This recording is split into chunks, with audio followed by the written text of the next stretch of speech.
అందరూ బాగున్నారమ్మా. కోతలు కొయ్యలేదేంటి? ఊళ్ళో కూల్ రేట్ల కోసం గొడవ నడుస్తూనే ఉందమ్మా. అడిగినంత ఇవ్వాల్సిందేనని కూలీలు, నచ్చినంత ఇస్తామని రైతులు. ఎవరు రేటు తేగట్లేదమ్మా. ఈ ఇష్యూలో అన్నలు ఇన్వాల్వ్ అయ్యారా? వాళ్ళు వెనక లేకుంటే ఈ కూలి చేసుకునే వాళ్ళకి ఎక్కడి నుంచి వచ్చినాయి అమ్మా ఎన్ని గుండ్లు? ఇచ్చింది పుచ్చుకుంటమే తప్ప ఏనాడన్నా ఇంత కావాలని అడిగారు వీళ్ళు. పోనీలే, ఇన్నాళ్ళకైనా వాళ్ళకేం కావాలో నోరు తెరిచి అడగగలుగుతున్నారు. సంతోషమేగా. తీసుకుని మీదటైనా జాగ్రత్తగా ఉంటుంది.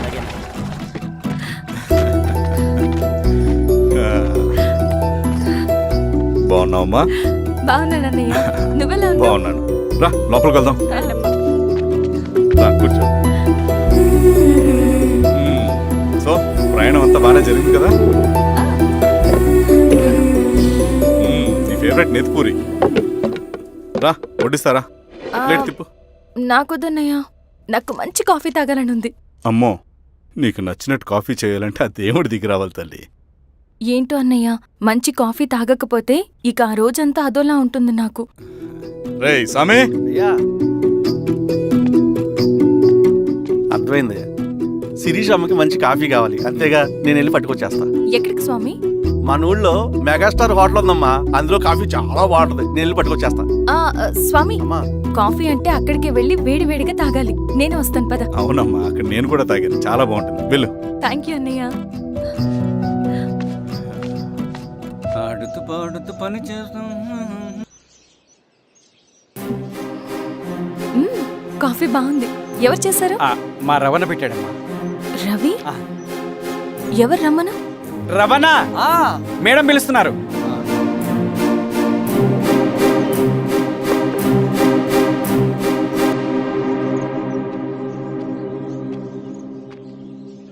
ఇతనే రవణ. శిరీష, మీరా? రవి, నువ్వేంటి ఇక్కడ? కాఫీ బాగుందా? చాలా. అది కాదు రవి, నువ్వు ఇక్కడ? ఈ హోటల్ మనోల్దే. మన ఫ్రెండ్స్ అందరు బాగున్నారా? చాలా బాగున్నారు. అవును, మీరేంటి ఇక్కడ? ఏమని అన్నా, అన్నా ఏమైందన్నా? అన్నా, లే అన్నా. స్వామి త్వరగా కారుతా. జాగ్రత్త. అన్నా త్వరగా పట్టిది అన్నా. అన్నా త్వరగా పోనీ.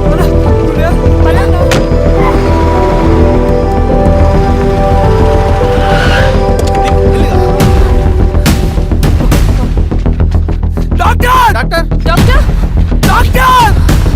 ఏమైంది? డాక్టర్ త్వరగా చూడండి డాక్టర్.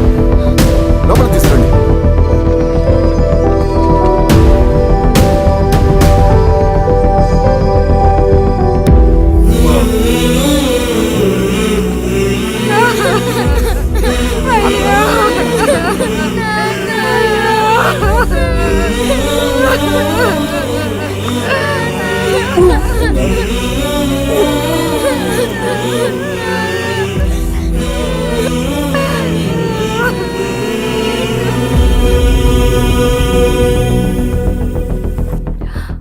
ఎలా ఉంది డాక్టర్? డాక్టర్ చనిపోయాడమ్మా.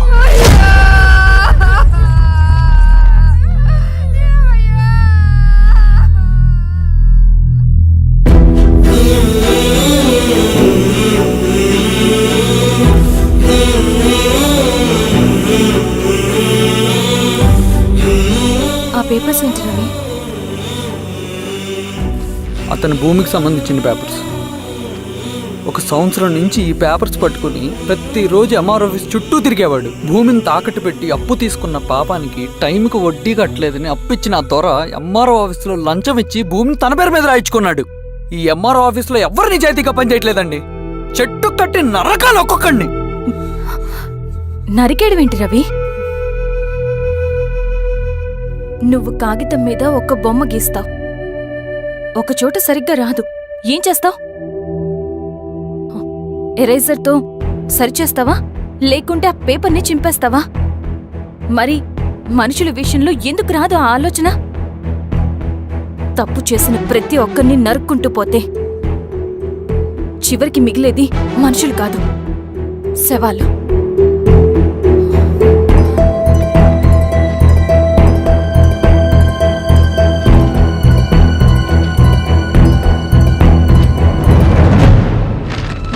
పద రవి, రా.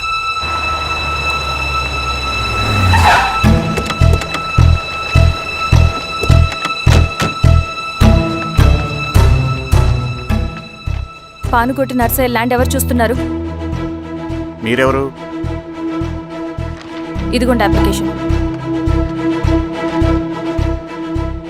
ఇది డిస్ప్యూట్ ల్యాండ్, ఎవడేం చేయలేడు. నీ నిర్లక్ష్యం, నీ లెక్కలేనితనం వల్ల ఒక నిండు ప్రాణం పోయింది. ఒక కుటుంబమే రోడ్డు మీద పడింది తెలుసా? ఏంటో మా గొడవ?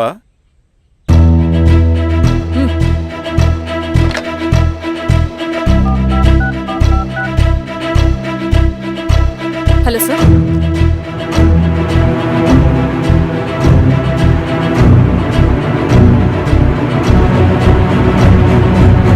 Okay sir. You are dismissed. Peon, నేను ఒక పేపర్ ఇస్తాను, అది కలెక్టర్ గారికి ఫ్యాక్స్ చేయి. అలాగే మేడం. ఎవరమ్మా మీరు? ఈ ఊరికి కొత్తగా వచ్చిన ఎంఆర్ఓ.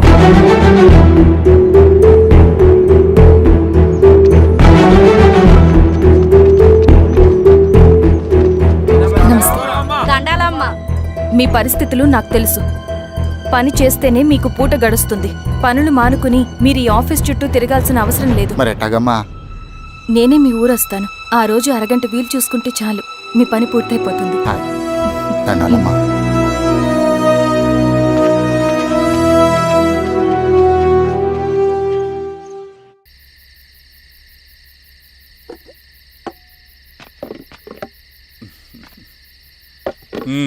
ఎంఆర్ఓ గారు, ఏంటి ఛార్జ్ తీసుకున్న మొదటి రోజే ఆఫీస్లో మీ పవర్ చూపించారట?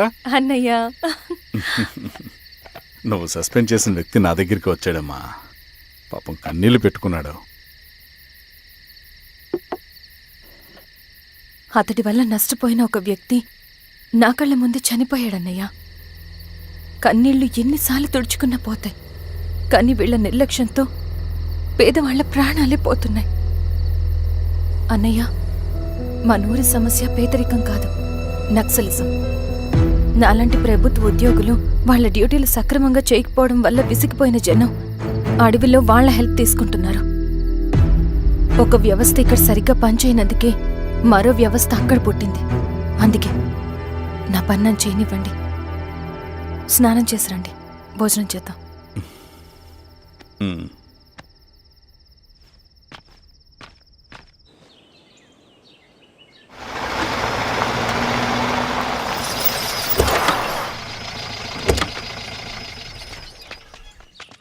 నమస్కారం అమ్మా.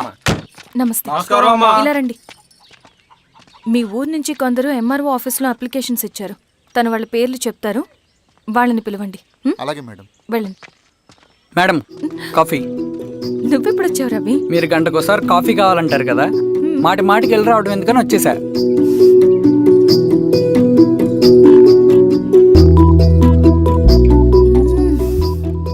రవి, ఈ కాఫీ కోసమైనా నేను పెళ్లి చేసుకోవచ్చు. అదేంటి అలా అనేసారు? That's a compliment. భలేవారండి బాబు. నమస్కారం. రండి రండి. ఎంఆర్ఓ శిరీషారెడ్డి గారు. శిరీష రెడ్డా? శిరీష అనే పిలవచ్చుగా. అమ్మమ్మ, పులికి పంచాలాగా సింహానికి చూలాగా అది మన ఐడెంటిటీ, అదంతా ఉండాలి. సరే బాబాయ్, నేను ఫ్రెష్ అయ్యేస్తాను, మీరు కానివ్వండి. అయినా ఈ కాలం చదువుకున్న ఆడపిల్లలతో మాట్లాడటం చాలా కష్టం. చుట్టుపక్కల శిరీష్ కొన్న ఇమేజ్ మనకి చాలా మంచి అయింది ఈశ్వర. నేను అడగకముందే పార్టీ హైకమాండ్ సర్వే చేయించి నీకే ఫేవర్గా ఉండడం వల్ల టికెట్ ఇచ్చింది.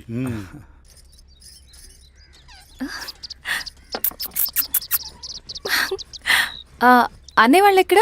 బయటికి వెళ్ళారమ్మా. ఓ, బయటికి వెళ్ళారా? రవిని పిలువు. అలాగే. మేడం. రవి రా రా, కూర్చో. పర్లేదు మేడం. మేడం ఏంటి, శిరీషానే పిలవచ్చుగా. అది కాదండి, ఎవరైనా చూస్తే. కూర్చోవయ్యా. ఇది ఆఫీస్ కాదు రవి, మా ఇల్లు. పట్టించు. సరే అమ్మా. రవి, అడవిలో నక్సల్స్ ఎక్కడుంటారో తెలుసా నీకు? ఏంటి శిరీష? అడవిలో నక్సల్స్ ఎక్కడుంటారో తెలుసా నీకు?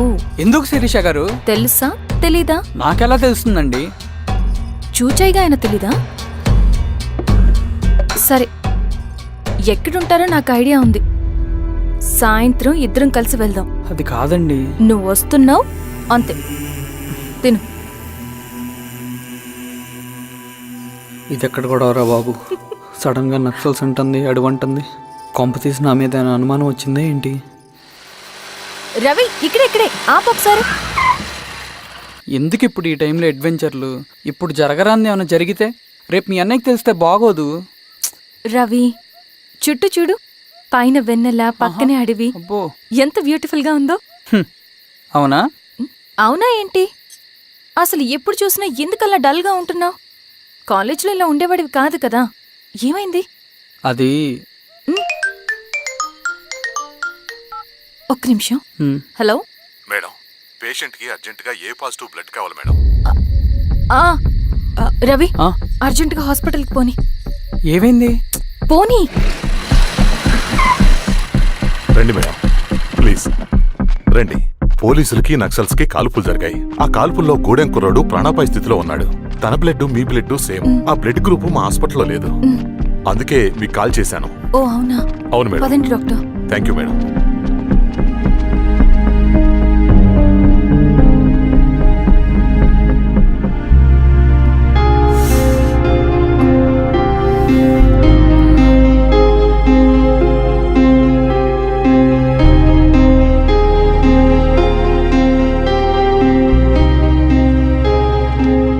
Thank you madam.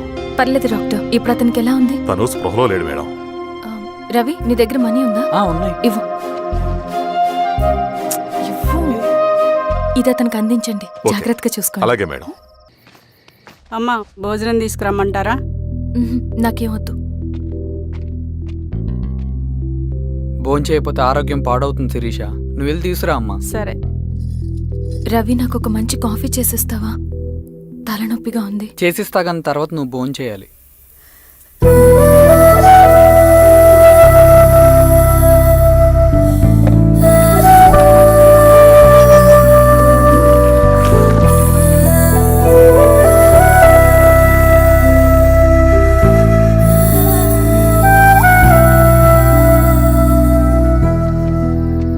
మీరేంటిలా? మంచినీళ్ళ కోసం వస్తున్నాను. ఓ, లోపల ఉన్నాయి, పదండి.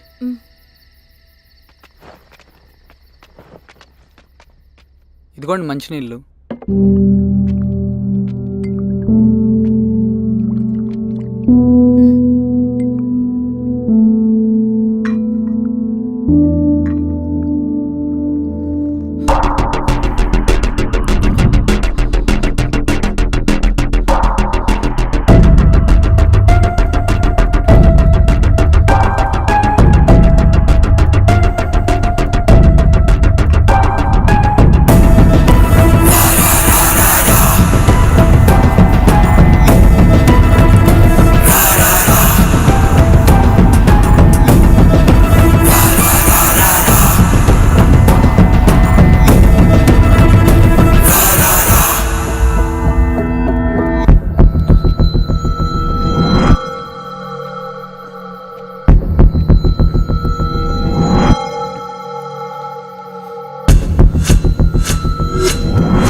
సార్ ఏమైంది సార్? సార్ ఏమైంది sir? Sir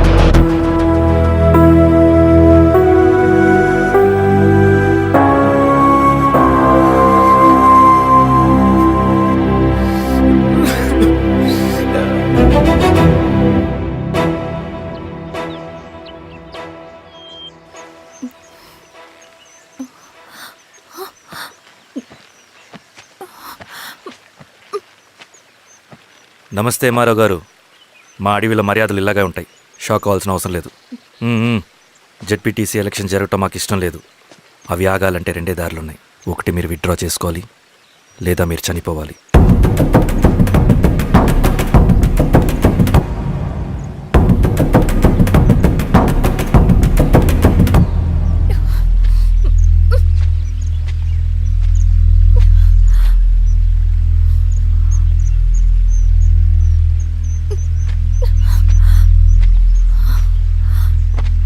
central committee meeting ఉందని కబురు వచ్చింది. మేము వచ్చేలోపు ఎలక్షన్స్ ఆగిపోయే న్యూస్ రావాలి.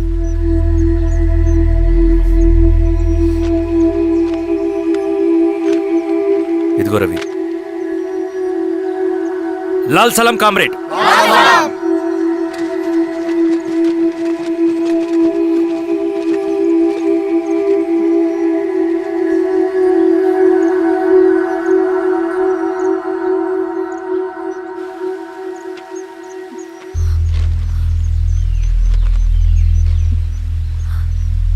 ప్రపంచంలో గొప్పవాళ్ళ చావులన్నీ నమ్మక ద్రోహంతోనే జరుగుతాయని నిరూపించావు రవి. అన్నయ్యని కూడా అచ్చం ఇలాగే చేస్తావు కదా? ఎందుకు రవి? ఏం జరిగింది? అన్నీ బాగుంటే దేశం తరపున బ్యాడ్మింటన్ ఆడేవాడిని.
అరే అభి, లేవరా, లే.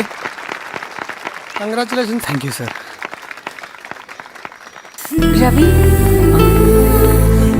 కంగ్రాచులేషన్స్.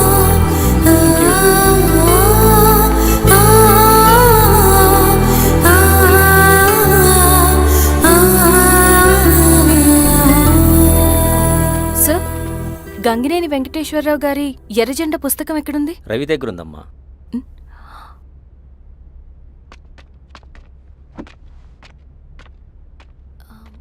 రవి, మీకు ఈ బుక్స్ అంటే ఇష్టమా? అవును, నీకు కూడానా? నేను ఇప్పుడిప్పుడే చదువుతున్నా. సైలెన్స్. క్యాంటీన్కి వెళ్ళి మాట్లాడుకుందామా? ఓకే. అక్క కాఫీ. థ్యాంక్ యూ రచన. పర్లేదక్క. అయ్యో, కాఫీ అస్సలు బాగాలేదు. 1 మినిట్, ఇప్పుడే వస్తా. ఎక్కడికి? ఇక్కడికే వచ్చేస్తా. ఎక్కడికి? 1 మినిట్ అండి.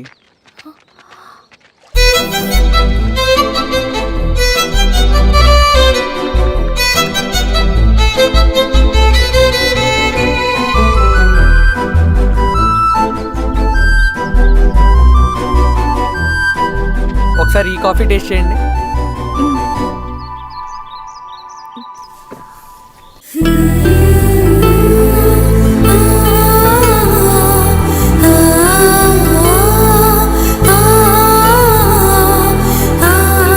చాలా బాగుంది. థ్యాంక్ యూ అండి.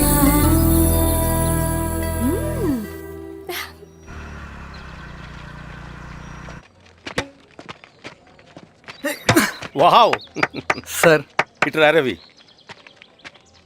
Congratulations Ravi. Sir. State badminton training కి సెలెక్ట్ అయ్యావు నువ్వు. Sir, thank you sir. Career నువ్వేమో ఇక్కడ కూర్చొని ఆడుకుంటున్నావు, వాడేమో state level training select అయ్యాడ్రా.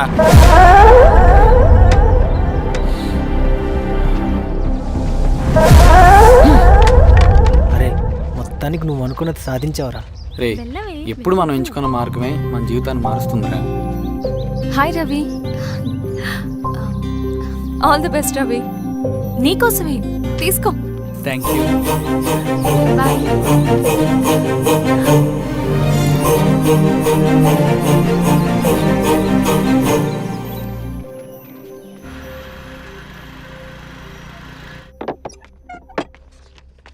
Sir రమ్మన్నారంట.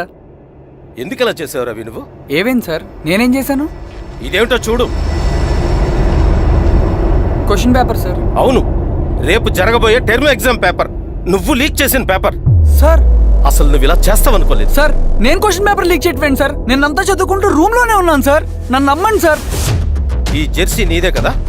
Sir అది నాదే, కానీ దీనికి నాకేం సంబంధం లేదు సార్. నన్ను నమ్మండి సార్. మల్లయ్య, సార్ నిన్న రాత్రి ఏం జరిగింది? అది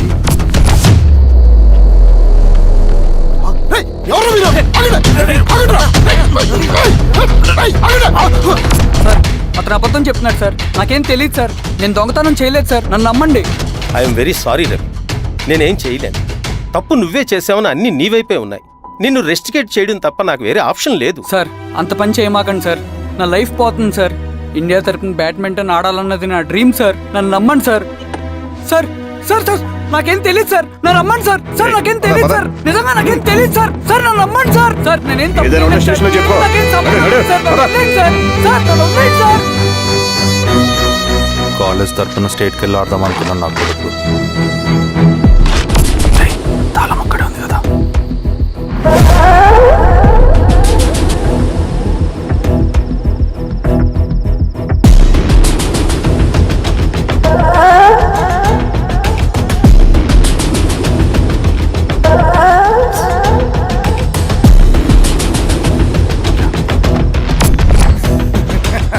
రేపు జైల్లో ఆడుకుంటారా బ్యాడ్మింటన్? సార్ నన్ను ఎందుకు తీసుకొచ్చారు సార్? నాకేం తెలియదు సార్. పేపర్ లీక్ చేసింది. నేను చేయలేదు సార్. నిజంగా నేను చేయలేదు సార్. సార్ నిజం సార్. సార్ రేయ్, నీ తరపున ఎవరు లేరా? వచ్చి ఫోన్ చేసుకో త్వరగా.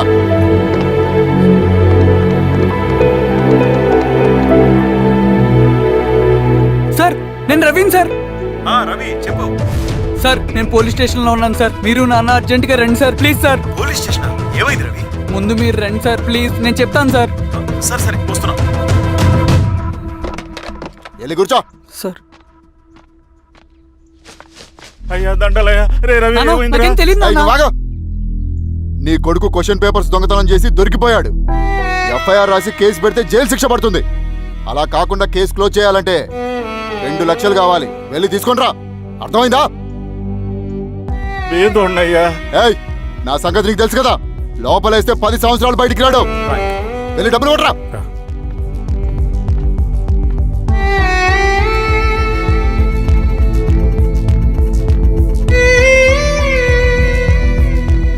దండాలయ్యా. ఇదిగోనయ్యా 2 లక్షలు.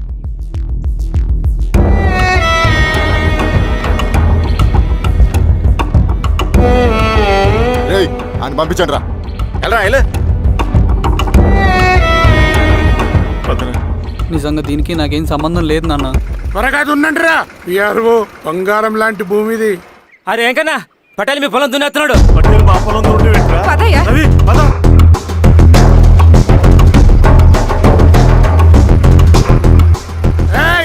కానీ అంటరా అయ్యా పట్టేలయ్యా. మా పొలంలో మీరు దున్నుతున్నారంటే? నా పొలంలో నేను దున్నకుంటే వాడు దున్నుతాడా? అన్యాయం అయ్యా. ఏంద్రా అన్యాయము? పొలం అమ్మినావు కదా, కొనుక్కున్న పొలంలో దున్నుతుంటే అన్యాయం అంటారేంట్రా? విఆర్ఓ ఆ పేపర్ చూడరా, మంచిగా చూసుకుంటారా. పొలం అమ్మేవానన్నా? అమ్మలేదురా, తాకట్టు పెట్టా. ఏయ్, తాకట్టు కాదురా, నువ్వు అమ్మావు, నేను కొన్నాను. నేను అమ్మలేదయ్యా. వీడు నా దగ్గర 2 లక్షలు తీసుకొని ఈ పొలం అమ్మాడు. 2 లక్షలా? ఎందుకు? మీ వాడు చేసిన నిర్వాకం వల్ల చదువుకోరాని కాలేజీకి పంపితే ఆడుతూ పాడుతూ ఎగ్జామ్ ఫెయిల్ అవుతాడని తెలిసి ఆ పేపర్ లీక్ చేశాడు వీడు. ఏంటయ్యా ఇది? పోలీస్ కేసు అవుతుందని తెలిసి వీడు నా దగ్గరకు వచ్చి 2 లక్షలు తీసుకుపోయి వాడిని బయటికి ఇరిపించిండు. ఏం రా, అంతేనా కదా? ఏం తమాషా చూస్తుండ్రా? పని చేసుకోండి. ఏయ్, దొంగ పేపర్ చాలా దొంగ. పదండ్రా.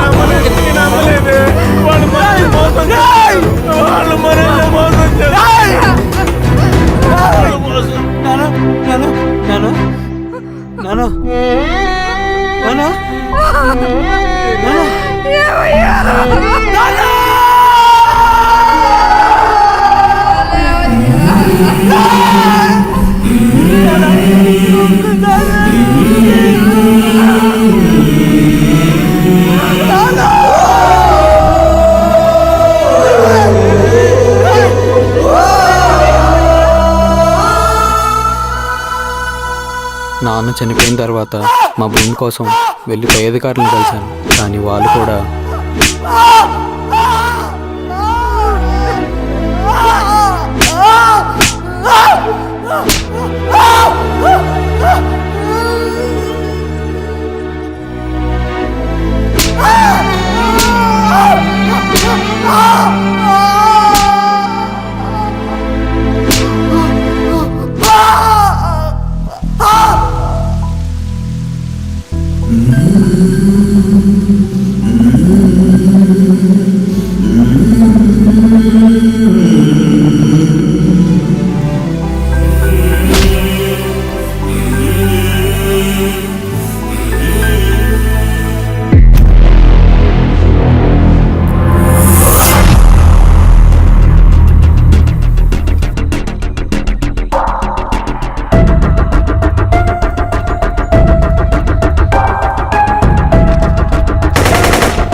ఈ వార్త అన్ని పేపర్లో రావాలి. ఈ లెటర్ బాధితుడికి అందించండి. లాల్ సలాం. లాల్ సలాం.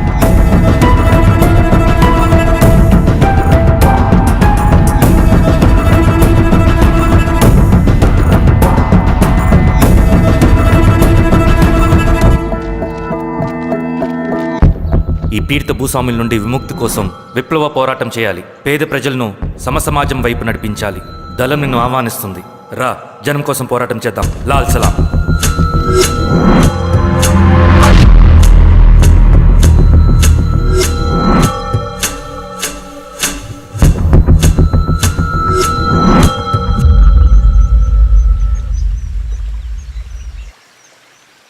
నాకు పట్టిన గతి ఇంకెవ్వరికీ పట్టకూడదని ఉద్యమంలోకి వచ్చాను. ఇన్ఫార్మర్గా చేరాను. దానికోసం ఎంతమందినైనా చంపుతాం, చేస్తాం. కానీ మేమనుకున్న సమాజం తీసుకొస్తాం. కమ్యూనిస్ట్ రాజ్యాన్ని స్థాపిస్తాం. సమాజమా అంటే? రష్యాలో, చైనాలో, వియత్నంలో మా కమ్యూనిస్టులు విప్లవం ద్వారా సాధించిన ఆదర్శ సమాజం. Lenin, Stalin, Mao, Che Guevara, Fidel క్యాస్ట్రోల్ సృష్టించిన కులాలు, మతాలు, వర్గాలు, వర్ణాలు లేని ఒక సామ్యవాద స్వర్గం. అదే నేను కలలుగనేది. దానికోసమే మేము పోరాడేది. నాకు తెలిసి నాజీ పార్టీలో గోబెల్స్ తర్వాత అంత ప్రొపగాండా మీ కమ్యూనిస్టులు తప్ప ఈ ప్రపంచంలో ఎవ్వరూ చేసుండరు. ఉక్కు మనిషి స్టాలిన్, మానవీయుడు మావో, ఎర్ర జెండా వెలుగు ఇలాంటి కమ్యూనిస్టు పుస్తకాలు చదివితే ప్రపంచవ్యాప్తంగా కమ్యూనిస్టులు సాగించిన మారణ హోమాల గురించి నీకు తెలీదు రవి. స్టాలిన్ మొత్తం ఎంతమందిని చంపాడో తెలుసా? 2 కోట్ల మందిని. మనుషుల్ని చంపడంలో హిట్లర్నే మించిపోయాడు. చాలా మందిని సైబీరియన్ లేబర్ క్యాంపులకు పంపి దారుణంగా హింసించి మరీ చంపేశాడు. 2వ ప్రపంచ యుద్ధంలో బెర్లిన్ని ఆక్రమించిన రష్యన్ సైనికులు 8 ఏళ్ల నుండి 80 ఏళ్ల వయసులో కంటికి కనపడిన ఏ స్త్రీని వదలకుండా సామూహిక మానభంగం చేశారు. అది కూడా మీ కమ్యూనిస్ట్ దేవుడు స్టాలిన్ హయాంలోనే జరిగింది. ఇక మీ మావోయిస్టుల భగవంతుడు China chairman Mao Zedong great leap forwarded cultural రెవల్యూషన్ల పేరుతో 14 నుంచి 20 మిలియన్ల ప్రాణాలని పొట్టను పెట్టుకున్న మహానుభావుడు. ఇది మీ కమ్యూనిస్ట్ దేవుళ్ళు రాసిన రక్త చరిత్ర.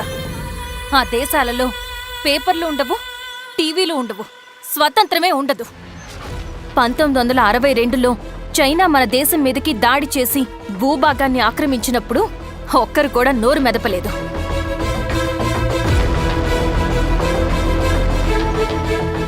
కమ్యూనిస్టుల మానసపుత్రులైన మీ నక్సలైట్లు ఏమైనా తక్కువ తిన్నారా?